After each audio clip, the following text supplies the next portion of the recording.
Hello friends, welcome to my channel. ఈరోజు నేను మీకు గోంగూరతో పచ్చడి ఎలా చేయాలో చూపిస్తాను రండి, ఆంధ్ర స్టైలు.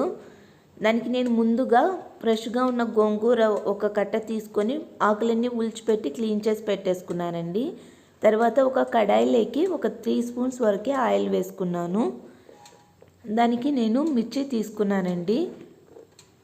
మిర్చికి మనకు స్పైసీకి తగినంత తీసుకుందాం.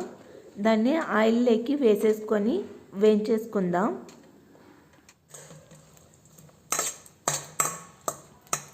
దీన్ని బాగా ఫ్రై అయ్యేంత వరకు ఫ్రై చేసుకుందామండి.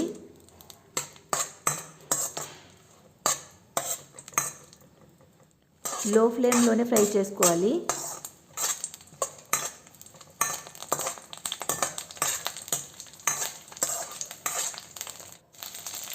తర్వాత ఇవన్నీ బాగా ఫ్రై అయిన తర్వాత ఆకులన్నీ దీంట్లోకి వేసేసుకునేసి బాగా మెత్తగా పడేంత వరకు ఫ్రై చేసుకున్నాం లో ఫ్లేమ్లో. ఈ గోంగూర పచ్చడి చాలా టేస్టీగా ఉంటుందండి. రైస్లోకి కానీ సంగట్లోకి తీసుకోవచ్చు, చాలా బాగుంటుందండి.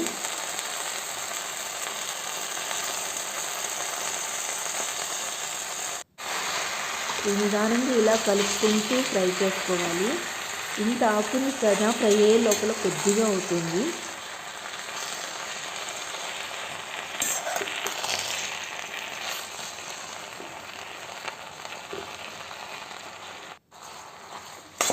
ఇది చూడండి, అంత దగ్గర పడుతుంది కదా.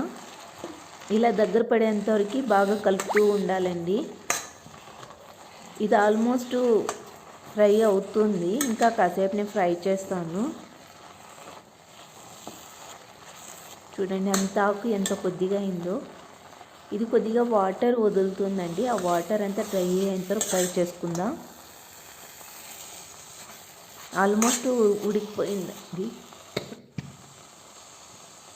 దీంట్లోనే కొద్దిగా నేను పసుపు వేసుకుంటాను. ఒక 1/2 స్పూన్ పసుపు వేసేసుకుంటున్నాను.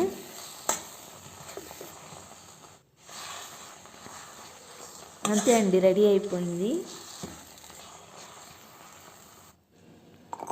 ఇప్పుడు నేను మిక్సీలోకి వెల్లుల్లి రెబ్బలు 1 స్పూన్ వరకు నేను జీలకర్ర సాల్ట్ వేసుకునేసి గ్రైండ్ చేసేసుకున్నాను. ఇదే వీటిలో మనం ఏం ఫ్రై చేసుకున్నామో పచ్చిమిరపకాయలు, కొత్తిమీర అవన్నీ వేసి గ్రైండ్ చేసేసుకుందామండి.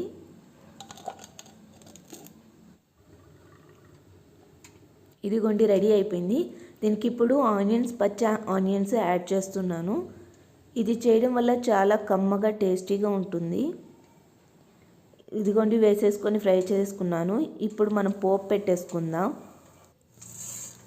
తర్వాత 1 స్పూన్ వరకు ఆయిల్ వేసుకునేసి ఆవాలు ఒక 1/2 స్పూన్ వరకు యాడ్ చేసుకున్నాను. కొద్దిగా నేను మినపప్పు యాడ్ చేస్తున్నాను, 1 స్పూన్ వరకు. మినపప్పు వేసుకోవడం వల్ల టేస్ట్ బాగా ఉంటుందండి. ఇది త్వరగా వేగే అంతవరకు ఫ్రై చేసుకుందాం. కొద్దిగా కరివేపాకు కూడా యాడ్ చేసుకున్నాను. కొద్దిగా ఇంగువ యాడ్ చేస్తున్నానండి, టేస్ట్ బాగుంటుంది. తర్వాత ఏం గ్రైండ్ చేసుకున్నామో దాన్ని వేసేసుకొని ఫ్రై చేసేసుకుందాం. అంతే అండి, చాలా సింపుల్గా గోంగూర పచ్చడి రెడీ అయిపోయింది. మీరు కూడా ట్రై చేసి మీకు ఎలా కుదిరిందో కామెంట్ బాక్స్లో కామెంట్ చేయండి. ఈ వీడియో కానీ మీకు నచ్చినట్లయితే ఒక లైక్ చేసి సబ్స్క్రైబ్ చేసుకోండి. Thanks for watching.